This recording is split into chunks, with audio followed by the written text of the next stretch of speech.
दोस्तों, आज हम एक ऐसे इंसान के बारे में बात करने वाले हैं जिसने 700 रुपये से 70 बिलियन डॉलर का अंपायर खड़ा कर दिया। एक ऐसे शख्स की कहानी जिसका बचपन काफ़ी मुसीबतों में बीता। उनके पिता रेलवे में मजदूर थे। काफ़ी मुश्किलों से उनका घर का खर्चा चलता था। इसके कारण 14 साल की उम्र में उन्हें अपनी पढ़ाई छोड़नी पड़ी और घर वालों को सपोर्ट करने के लिए उन्हें नौकरी करनी पड़ी। मैं बात कर रहा हूँ ज़ारा कंपनी के मालिक अमानसियो ओर्टेगा की। दोस्तों, अमानसियो ओर्टेगा का जन्म 28 मार्च 1936 में स्पेन के एक छोटे से गांव बुस्टोक डे अर्बस लिडेन में हुआ था, जहां कुल 100 से कम लोग रहते थे। अमानसियो अपने 4 भाई बहनों में सबसे छोटे थे। उनका परिवार बेहद गरीब था। अमानसियो के पिता एक रेल रोड कर्मचारी थे। पिता के ट्रांसफर के कारण पूरा परिवार स्पेन के ला कोरुना में शिफ्ट हो गया, जहां उनका परिवार रेल कर्मचारियों के गंदे से क्वार्टर में रहा करते थे। पिता की तनख्वाह बहुत कम थी। घर के आर्थिक हालात को देखते हुए उनकी मां लोगों के घरों में काम करने जाया करती थी। उनकी मां कभी कभी आसपास के लोगों से विनती कर उधार लेकर भी अपना घर चलाती थी। एक दिन अमानसियो को पता चला पास के एक दुकानदार ने उनकी मां को उधार देने से मना कर दिया और उनकी मां का अपमान कर उन्हें दुकान से भी निकाल दिया। इस घटना का अमानसियो पर काफ़ी गहरा असर हुआ और अमानसियो ने ठान लिया सफल होने तक अब वो नहीं रुकेंगे। उन्होंने परिवार की हालात को देखते हुए अपना स्कूल छोड़कर गाला नाम के शर्ट बनाने वाले के यहाँ काम करना शुरू कर दिया। शुरुआत में अमानसियो लोगों के घर शर्ट पहुंचाने का काम करते थे। धीरे धीरे काम करते हुए अमानसियो ने हाथों से कपड़े सिलना सीख लिया। कड़ी मेहनत करके वो दुकान में आने वाले ग्राहकों को भी संभालने लगे। अमानसियो की परिश्रम, मेहनत और बुद्धिमत्ता की वजह से अमानसियो उस दुकान में सीनियर मैनेजर बन गए। जब भी अमानसियो के पास खाली समय होता था, वो अपने बहन के दुकान में जाया करते थे। जब भी उनको वेस्टेज कपड़े यानी ग्राहकों के द्वारा रिसीव ना किए गए कपड़े दिखते थे, उन कपड़ों में वो बदलाव कर कर आसपास के दुकानों में बेचते थे। इससे 2 फायदे होते थे। पहला, दुकान का स्पेस कम होता था और दूसरा, वेस्टेज कपड़ों से प्रॉफिट बनता था। धीरे धीरे उन्हें मार्केट से सिलाई की अच्छी डिमांड आने लगी। उसके बाद अमानसियो ने महिलाओं का ग्रुप बनाकर सहकारी समिति का संगठन किया। उन्हें सिस्टमेटिक काम करना शुरू किया। शुरुआत में उनके उत्पादनों में महिलाओं के लिंगेरी बेबी वियर और नाइट गाउन शामिल थे। अमानसियो ने महिलाओं को काम करने के लिए काफ़ी अच्छा माहौल दिया था और कुछ समय बाद उन्हें मार्केट से अच्छा काम मिलना शुरू हुआ। समय के साथ साथ लोगों की मांग को देखते हुए अलग अलग सिलाई कारखानों की शुरुआत की और साथ ही साथ अपने उत्पादनों की क्षमता को भी बढ़ा लिया। उसके बाद अमानसियो ओर्टेगा ने 1966 में रोसालिया मेरा से शादी कर ली। उनसे उन्हें 2 बच्चे हुए, मार्कस ओर्टेगा और सैंडर्स ओर्टेगा।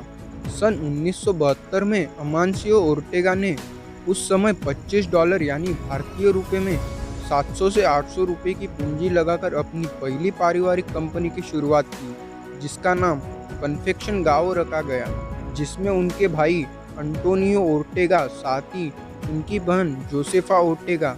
इसके अलावा उनकी वाइफ रोसालिया मेरा भी इस कंपनी के सहयोगी बने। रोसालिया मेरा ने भी अमानसियो की तरह लगभग 11 साल की उम्र में सिलाई का काम शुरू कर दिया था। कन्फेक्शन गाओ की मदद से उन्होंने अपनी काम की मार्केटिंग की, जिससे उन्हें ज़्यादा काम मिलने लगा, लेकिन सारा काम दूसरों के लिए ही करते थे। उनका खुद का कोई ब्रांड नहीं था। लगभग 11-12 वर्ष के एक्सपीरियंस के बाद अमानसियो ने वर्ष 1975 में अपनी पहली रिटेल स्टोर खोली, जिसका नाम उन्होंने ज़ोरबा रखा। ज़ोरबा अमानसियो और उनकी पत्नी का पसंदीदा फिल्म का नाम था, लेकिन जैसे ही अमानसियो को पता चला ज़ोरबा नाम का एक बार भी उसी एरिया में है, तो उन्होंने अपने शोरूम का नाम बदलकर ज़ारा रख दिया, ताकि आगे चलकर नाम को लेकर लोगों में कोई उलझन ना आए। देखते देखते ज़ारा ब्रांड के कपड़े लोगों को पसंद आने लगे। 1983 तक उनके ब्रांड के रिटेल शोरूम पूरे स्पेन में फैल गए थे। उनका ब्रांड दिन ब दिन वायरल होता गया और अमानसियो सफलता की सीढ़ी चढ़ते गए। लेकिन तभी सन 1986 में अमानसियो का उनकी वाइफ रोसालिया मेरा से तलाक हो गया।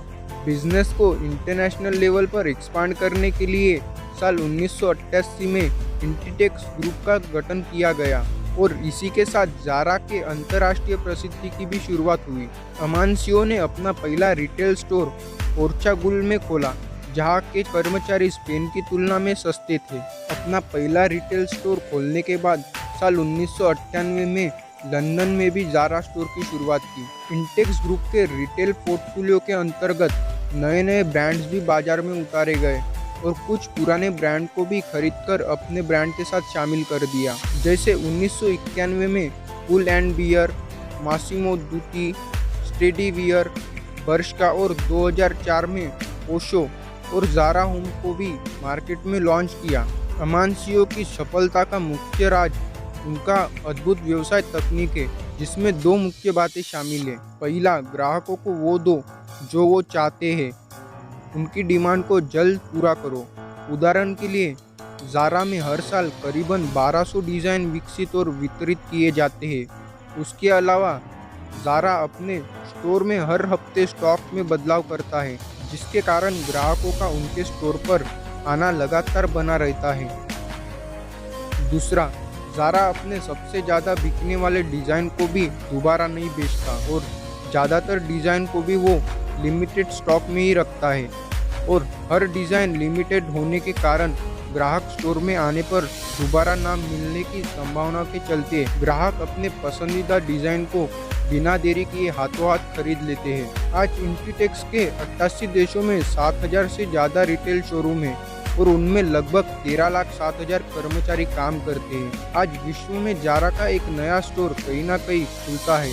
इतनी बड़ी फैशन चेन चलाने वाले अमानसियो ओर्टेगा हमेशा कैजुअल कपड़ों में ही रहते हैं। अमानसियो ओर्टेगा स्वभाव से काफ़ी सरल और शर्मीले हैं। उनको अपना प्रचार बिल्कुल भी पसंद नहीं है। यहाँ तक कि 40 वर्षों तक उन्होंने अपने निजी जीवन को गुप्त रखा और इस गुप्त को बनाए रखने के लिए उन्होंने लाखों डॉलर का खर्चा भी किया। यहाँ तक कि सन 1999 तक उनका कोई भी फोटो इंटरनेट या मीडिया पर सार्वजनिक रूप से साझा नहीं किया गया था। अमानसियो मीडिया इंटरव्यू से काफ़ी दूर रहते हैं, लेकिन साल 2000 में जब उनकी कंपनी का IPO बाजार में आया, तब अमानसियो का चेहरा लोगों के सामने आया। उसके बाद भी अमानसियो ने मीडिया के सामने मात्र 3 इंटरव्यू दिए। सन 2001 में अमानसियो ओर्टेगा ने फ्लोरा पेरेसे से शादी की, जिससे 1983 से उनके प्रेम संबंध थे। फ्लोरा अमानसियो की तुलना में 18 साल छोटी है। फ्लोरा अमानसियो की ऑफिस में एक कर्मचारी के रूप में काम करती थी। फ्लोरा और अमानसियो की एक बेटी भी है, जिसका नाम मर्ता ओर्टेगा है और मर्ता अपने पिता के काफ़ी करीब बताई जाती है और जिसे इस साम्राज्य की उत्तराधिकारी भी माना जाता है। आज 81 वर्ष की उम्र में भी अमानसियो को अपने काम से काफ़ी लगाव है और वो आज भी काफ़ी सक्रियता से काम करते हैं। अमानसियो को दिखावा वाली ज़िंदगी जीना बिल्कुल पसंद नहीं है और वो ज़्यादातर अपने काम के समय प्रतिदिन नीला ब्लेजर, ग्रे पैंट और सफ़ेद शर्ट पहनते हैं। अमानसियो टाई पहनना पसंद नहीं करते, यहाँ तक कि वो अपना खाना अपने कॉफ़ी शॉप में अपने कर्मचारियों के साथ बैठकर खाते हैं। अमानसियो ने 17 वर्ष से दुनिया के सबसे अमीर व्यक्ति बिल गेट को 10 सितंबर 1916 में 2-3 दिन के लिए पीछे छोड़ दिया था और विश्व के सबसे अमीर व्यक्ति बन गए थे। आज अमानसियो यूरोप में सबसे अमीर और पूरे विश्व में 6ठे स्थान पर है। यदि अमानसियो और उनकी पहली वाइफ रोसालिया मेरा की कुल संपत्ति को मिला दिया जाए तो आज अमानसियो ओर्टेगा विश्व के सबसे अमीर व्यक्ति होते। अमानसियो ओर्टेगा कहते हैं, I will keep working until the end. मैं अंत तक काम करता रहूँगा। तो दोस्तों, आज के लिए बस इतना ही। उम्मीद है आपने अमानसियो ओर्टेगा की लाइफ से बहुत कुछ सीखा होगा। अगर आपको ये वीडियो पसंद आया है तो वीडियो को लाइक करके चैनल को सब्सक्राइब कर दो और साथ में नोटिफिकेशन बेल को भी ऑन कर दो। अगर आपके मन में कुछ सुझाव है तो आप हमें कमेंट बॉक्स में भी बता सकते हो। तो फिर मिलते हैं और किसी वीडियो में किसी नए टॉपिक के साथ। तब तक के लिए till the time see you soon.